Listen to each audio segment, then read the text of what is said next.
lamma su'ila Rasulullah sallallahu alaihi wasallam, ketika Rasulullah ditanya,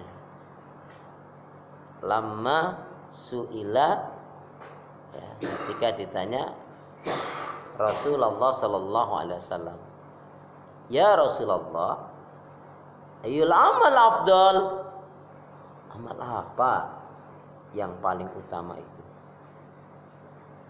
Maka dijawab oleh Rasul adalah as-salatu ala waqtiha.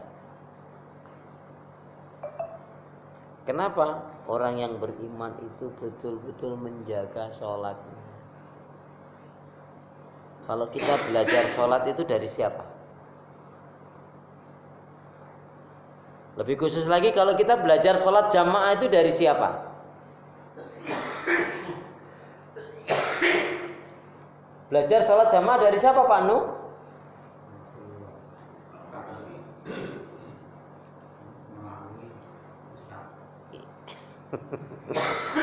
Iya, semuanya dari Nabi.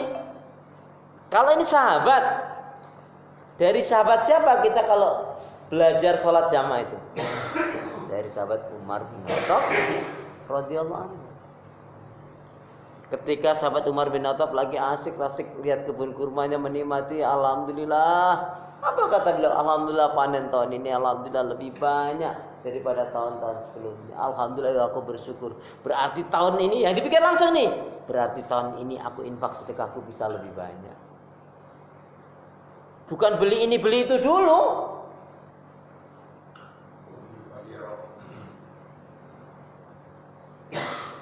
Loh, ini pelajaran menarik loh ini. Alhamdulillah aku bersyukur kepadamu karena panen tahun ini lebih banyak daripada tahun sebelumnya.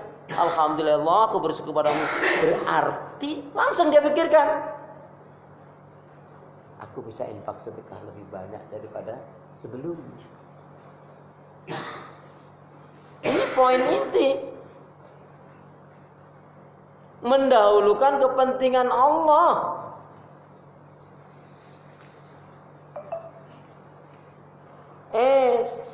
Ketika lagi asik menikmati ini dengan ucapan syukur, pujian, sanjung terhadap Allah, tidak terasa sudah waktu masuk sholat. Kaget, ya Allah, ini sudah waktu masuk sholat ini, ya Allah, ya Allah, astagfirullah. Kemudian beliau pacu kudanya, yaitu untuk menuju ke masjid. Karena memang kalau sekarang kan terbantu dengan alat pengeras ini. Tapi dulu kan antara kebun dengan masjidnya Umar ini kan jauh. Ambil kudanya dipacu.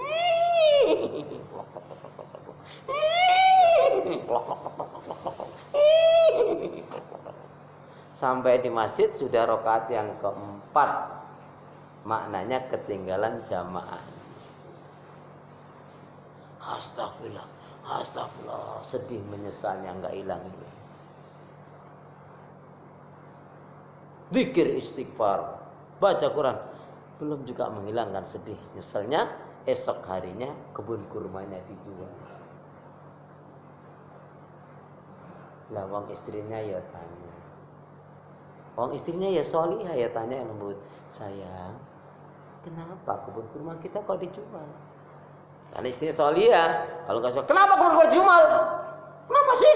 Kok nggak ngomong dulu? Tapi karena istrinya solihah, suaminya solih, jawabnya, sayang, astagfirullah, maafin aku ya sayang ya, aku tidak kasih tahu kamu. Nah Pak gitu, kamu ngertinya apa sih? Itu nggak solih itu Pak, kayak gitu. Astagfirullah, maafin aku ya sayang ya, aku tidak beritahu kamu. Tapi begini sayang, kenapa aku jual, kamu tadi tanya. Jadi gara-gara kebun kurma itu sholatku jadi terlambat sayang. Asik kan dialognya sahabat ini.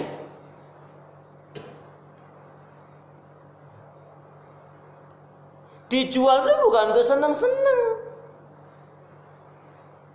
Sepertiganya diinfakkan, sedekahkan, sepertiganya lagi untuk keluarga, sepertiganya lagi untuk modal usaha.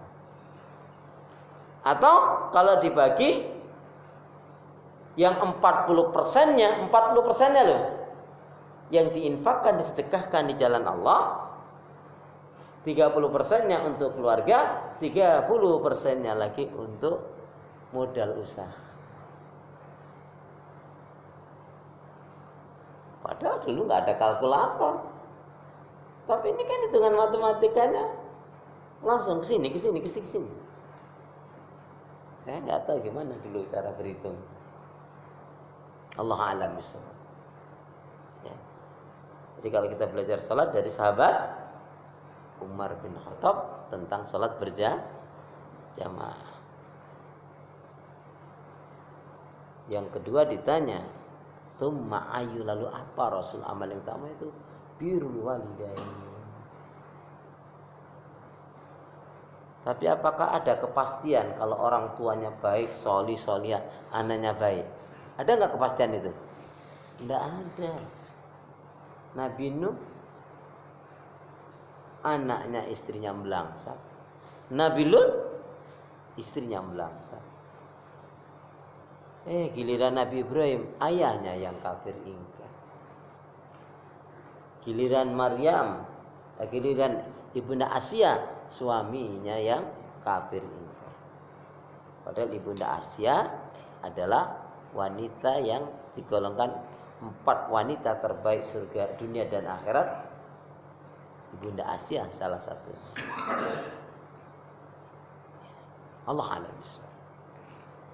Nah, birrul walidain itu kita ngelihatnya, coba pahami betul. Ayat birrul walidain itu lihat surat 17 ayat 23 24. Wa qadha rabbuka 'alla ta'budu illa iyyahu wa bil walidaini ihsan. Monggo. Surat 17 ayat 23 24. Dan serahkanlah dirimu terhadap keduanya dengan penuh kasih sayang. 23 24. 23-nya jangan dilewati nggih Pak Anu. Tuhanmu telah memerintahkan agar kamu jangan menyembah selain Dia dan hendaklah berbuat baik kepada ibu bapa. Jika salah seorang di antara keduanya atau kedua-duanya sampai berusia lanjut dalam pemeliharaanmu, maka sekali lagi janganlah engkau mengatakan kepada keduanya perkataan cistas. Dan janganlah engkau membentak keduanya dan janganlah kepada keduanya perkataan yang baik. Iya. Jadi ada. Saya ini tadi terus terang terharu saya. Saya beli gembok sama ceret. Pedagangnya itu Cina. Santun. Bapak cari apa? Ada yang bisa saya bantu?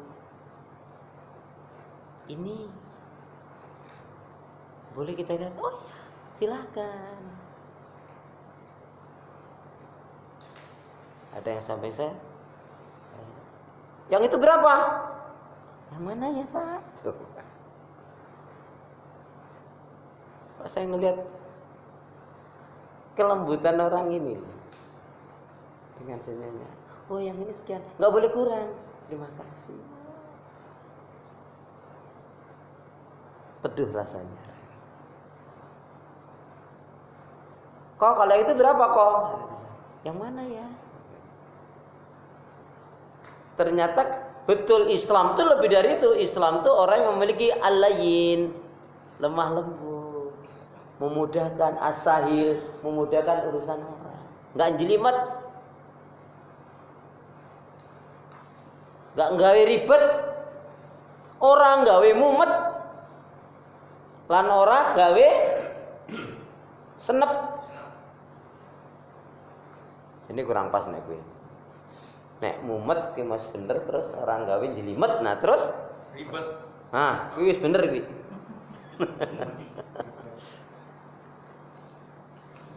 Allah a'lam bishawab. Saya salut. Saya nemukan orang yang begitu tuh senang saya. Maaf enggak jadi ya. Oh, enggak apa-apa. Terima kasih. Enggak ada sama sekali murung, enggak enak itu enggak ada. Islam mengajarkan kepada kita apa?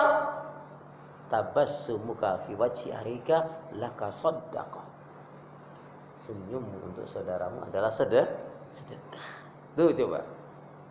Tapi mohon maaf loh, memahami hadis ini jangan terus potong kompas. Nanti ketika ada kotak infak jalan cuma senyum saja. Kan udah sedekah, senyum. Ya enggak gitu toh ya. Masya Allah. Ayo coba kita menerapkan Rasulullah itu mudah tersenyum. Dan Rasulullah itu kalau ketemu anak-anak itu ya Allah, anak-anak itu senang. Maka salah satu tanda orang itu baik, lihat dia sama anak-anak disukai atau dibenci. Nah, itu salah satu. Diam. Banyak. Anak anak kecil ya, itu yang diinget itu. Bapak itu pemarah itu. Anak kecil dia bisa begitu. Apalagi teman-teman yang sudah tua-tua. Sampai bilang gitu di belakang. Tapi ngomongnya di belakang. Kalau nggak kasihan tuh gue ketok palanya coba. Padahal kalau di depannya betul juga nggak berani ngomong kayak gitu. Bener juga. Kalau anak itu suka dengan seseorang, anak kecil itu salah satu tanda orang yang baik. Lembut. Tentunya landasannya iman. Baik. Jadi baik sama orang tua itu ya baca hadisnya. Bismillahirrahmanirrahim. Qala Rasulullah sallallahu alaihi wasallam, ridallah fi ridal walidain wa sukhtullah fi sukhtil walidain. Keridhaan Allah terletak pada keridhaannya orang tua. Murkanya Allah pun terletak pada murkanya orang tua. Makanya mohon maaf ya bapak-bapak, panjenengan, jamaah sekalian, terutama yang masih punya orang tua, ya, ingkang gesang. Sak menika mang urusi, mang opa ini, mang rumat. Ya. Satu kebanggaan orang tua itu kalau ngelihat anak-anaknya bisa tersenyum, bisa bahagia. Pintu surga loh, ketika seorang ulama meninggal ibunya, dia nangis, betul-betul nangis, berebes. Anda ini ulama kok, kayaknya Anda ini nggak mengimani takdir ya. Ini kan sudah ketentuan Allah. Saya bukan tidak mengimani takdir,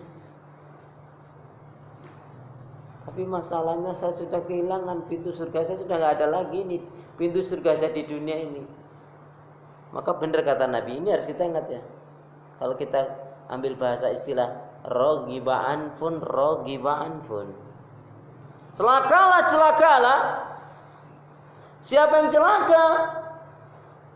Siapa seorang anak yang dia dipertemukan,